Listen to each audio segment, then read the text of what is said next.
Hi, everyone. You know the rules.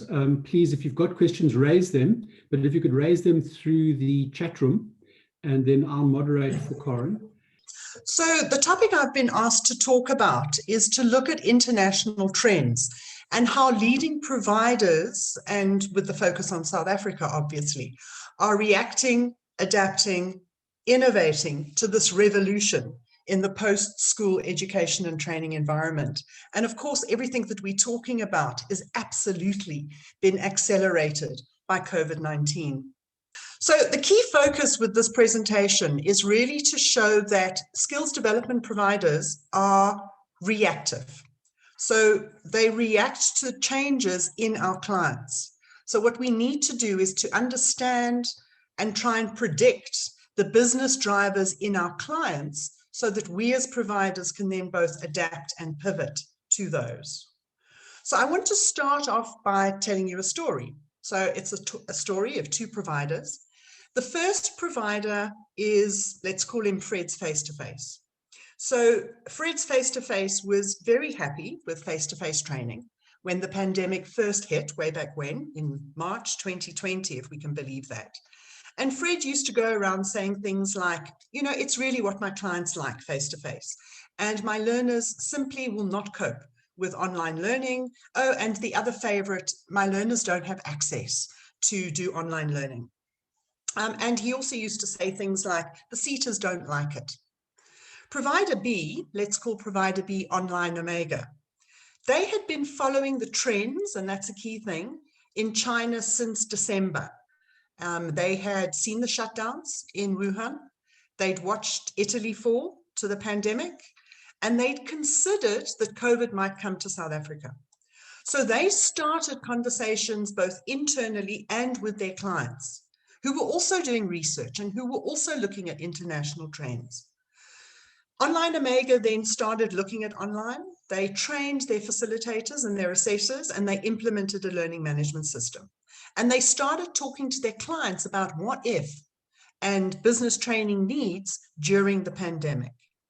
Of course, Fred's didn't. Dial forward 18 months, it's now July 2021, nearly 18 months on. And of course, Fred's Face-to-Face has been back in the classroom for about the last 6 months. And they're still hoping that this COVID thing is going to go away. They've suspended training now, of course, for what we hope will be 2 weeks. But I think we all probably know that it's going to be a bit longer. Online Omega is still learning. They're still reading, they're still training their clients online, and they understand what is driving this change. And that's really the main lesson I want you to take away from today, this 30 minutes, is that circumstances change. And those providers who survive will be the providers who can read the trends and adapt to those trends. So what we need to know is what are the trends that are impacting our clients right now. And that's where I'm going to start. I'm going to look at some of these trends. So COVID has affected the typical business model of many, many businesses. And these are the key trends or drivers that we as training providers need to anticipate, okay? So the first trend faced by our typical client base is this move to the so-called distance economy. Now, this has come with accelerated levels of digitalization, and all of this is designed to avoid physical interaction, okay? So this has led to our clients needing to find ways to reinvent work. In many cases, it's caused disruption of jobs in our client body. It's changed the way that workers perform their day-to-day jobs. For example, companies that worked 100% in the office, which was most of us pre-COVID, and used to travel for business meetings like this one, are now 100% online. And this working from home thing, as I'm sure you all know, requires different skill sets. We had a wonderful salesperson who left us a few months ago. She was charming, attractive, well-spoken. She was really, really good in the face-to-face, out and about sales role. But she simply didn't adapt well to Zoom and Teams and online selling. Her personality, her charisma, her style of sale just didn't work online. And selling online is a whole new skill set which I'm reading a lot of new articles on at the moment. And we're currently piloting a program with one of the large banks to help them train their salespeople how to sell in this new online environment. So that's a new career path or a new training opportunity right there. The second big driver to our clients' business models is that people are being pushed to e-commerce at a rapid rate. I think we all know this. And all our clients are turning to more of an e-commerce solution to save or at least supplement their new business models. And this is also leading to brand new skill sets amongst their staff. And both Fred's Face-to-Face and Omega Online, those training providers, they are developing those courses as we speak right now. A third trend impacting our clients is this whole work from home thing. Workers are more isolated. The whole thing of online collaboration also requires different skill sets.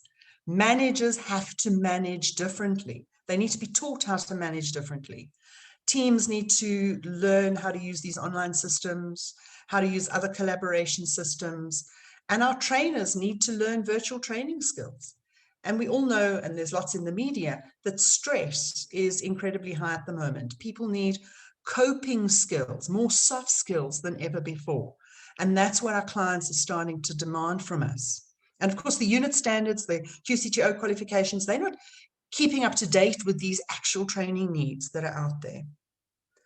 Another key business driver amongst our clients that we need to consider when we as training providers place ourselves is that companies are no longer bound to recruit talent from around the office, not even around South Africa. We've just appointed 2 people, for example, one is in Kenya and one is in Durban. We're Johannesburg based. So we've got a bigger talent pool to draw on. A lot of our clients are appointing people from different parts of the world. And the reality is that if they then want to get their team together for training, it's not going to happen in a classroom because they're going to have to fly people in from all over. So it is going to be online. The other thing is that the more local companies have foreign workers, the less the reliance may be on just South African qualifications. So our training providers need to adapt to that potential demand as well. Another trend is data. Data is everywhere at the moment. We have to know our client. Our clients have got a burning need for data. They need to make informed decisions and they need to do it now. So they need data analytical skills. They need greater numeracy amongst their staff who can read graphs, who can work out correlations, who can work out predictions and trends. It's also a big training need, and I'll talk about it a little later on. Also, many companies report cutting training. I attended an International Labour Organization presentation on Monday. It was a report, an international report. It was called, and I quote, "Skilling, Upskilling and Reskilling in Enterprises During the COVID-19 Pandemic, Findings from a Global Survey," unquote. That survey, which surveyed countries and employers around the world, said that 78% of those enterprises worldwide, hey, not just South Africa, had suspended training for some period due to COVID. Also, if people are being laid off, they're not working, so they're certainly not being trained. And this has an impact on providers. It's one of the trends we need to pivot around. We need to think about it because we need to think about new markets. That same ILO research also said that those companies that they surveyed reported having had their training budgets for non-essential training cut by 52%. Because I guess their turnover was down, they needed to redirect that money just to shore up their profitability. So because of this, having less money to spend on training probably means that that one-size-fits-all training model is just not affordable. And clients are saying we now need individual learning paths. We need to train just the training that we need right now, just in time training. We can't put everybody on the same bog standard learnership. That's a trend that's coming through. Another trend impacting our clients that we need to pivot for is automation. So automation is increasingly being seen as part of the new business model. Literally any task that can be automated in any way, companies are researching. And I guess because they're online, it makes it a lot easier for them to collect data and automate. It's difficult for managers to check up on tasks completed. They can't just wander over to somebody's desk anymore and say, hey, have you done X? So automation is key in this new world, this e-commerce world that we're moving into. And obviously, as any of you know who have been doing reading, it's going to lead to job losses, and it's going to create a huge need for reskilling. And as providers, we need to be there. We need to understand what the reskilling and upskilling needs are going to be. The ILO also reported that 60% of employers that they surveyed from around the world are reporting a switch to online learning in some form or another. So Fred's face-to-face actually needs to understand these trends if they are going to survive as a training provider in this new world, given that this is the typical business model that our clients are considering.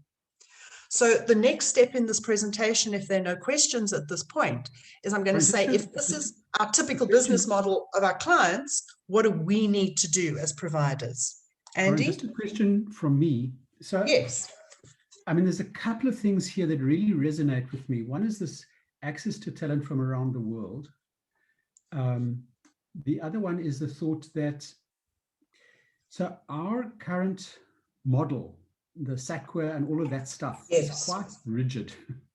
Yes. What's your take on the level of interest from South Africans in other than South African qualifications and other than some South African ways of getting credentials?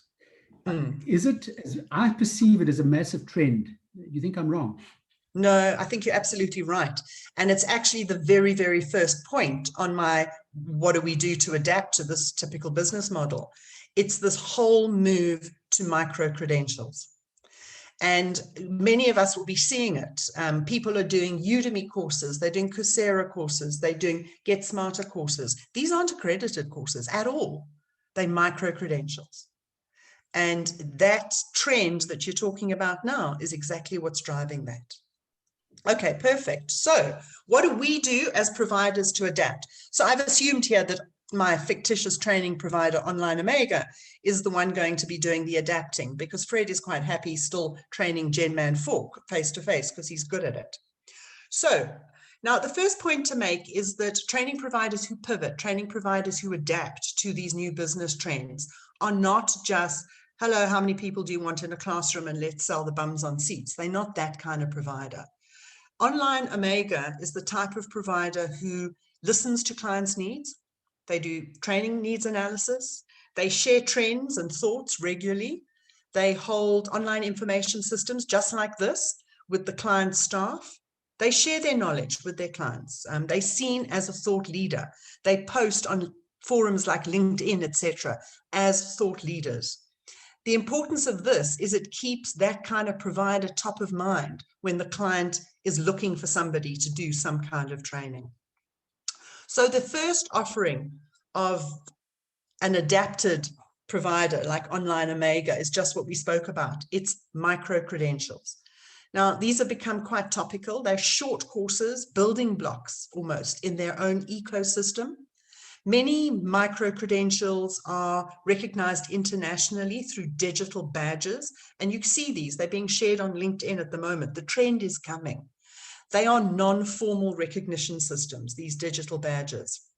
In some regions, and we're looking at Europe and we're looking at Australia and New Zealand, they're already starting to craft ecosystems to recognize these badges as building blocks to a full qualification.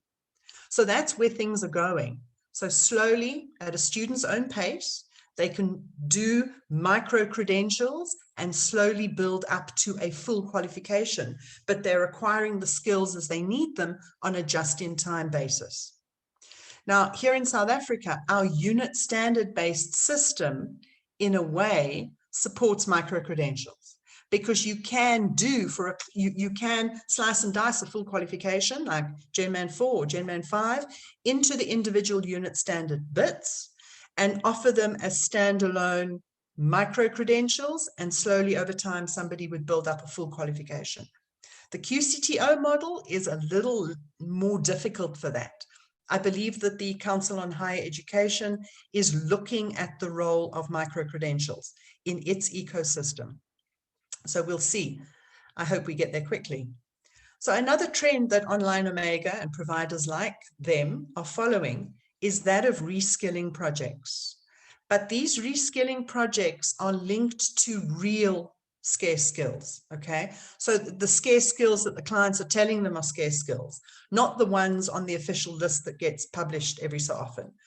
So Online Omega is teaching things like managing in a virtual work team, managing in a VUCA world, online virtual trainer. They're teaching courses like data analysis for staff, how to use Zoom and MS Teams, how to sell via Zoom, resilience when working from home. So they are listening to their client, they're reading the trends that I've outlined, and they're developing training that addresses those needs for those clients right now. And they're doing that training either as clearly non-accredited, okay, so they have to be clear that it's non-accredited, or they're linking it to a unit standard. Online Omega has also invested in their own learning management system. They are doing their own digital transformation, and they are training their staff to operate online. So they are looking at virtual facilitation. They're looking at online course development. They've taken the whole ODE/TDP and they've turned it on its head, and every unit standard they teach as if they are training online practitioners. Of course, Online Omega is lucky in inverted commas because all their assessors and facilitators are full-time. So they can afford to invest in the development of their staff. If their staff were part-time, it would be less attractive to train them because then they would take those skills potentially and go to a competitor. So at Online Omega, the core academic staff are all in-house, and it's a competitive edge that as a training provider, they are prepared to invest in. Then there's digital transformation. As a provider, the whole training business needs to digitally transform, in my opinion. And we're not just looking at the learning management system. You know, we had those conversations 18 months ago. Online Omega is researching things like artificial intelligence, virtual reality, augmented reality, gamification. These are all ways that they're researching to overcome the challenge of online practical training, particularly that component that would come with the QCTO's training model, where they have said that they will allow simulation. Karen? Yes? Karen, there's just a question from me. So, and it's a question around the LMS. If a business doesn't have its own LMS, should they be trying to develop something in-house, or should they be looking to an external already developed system? And I ask that because, you know, if I look at the things that you're talking around, there is so much new stuff happening. How on earth do you develop something for your own business that can cope with this massive change? What's your take? Do you think there's a trend there? I think there's a trend.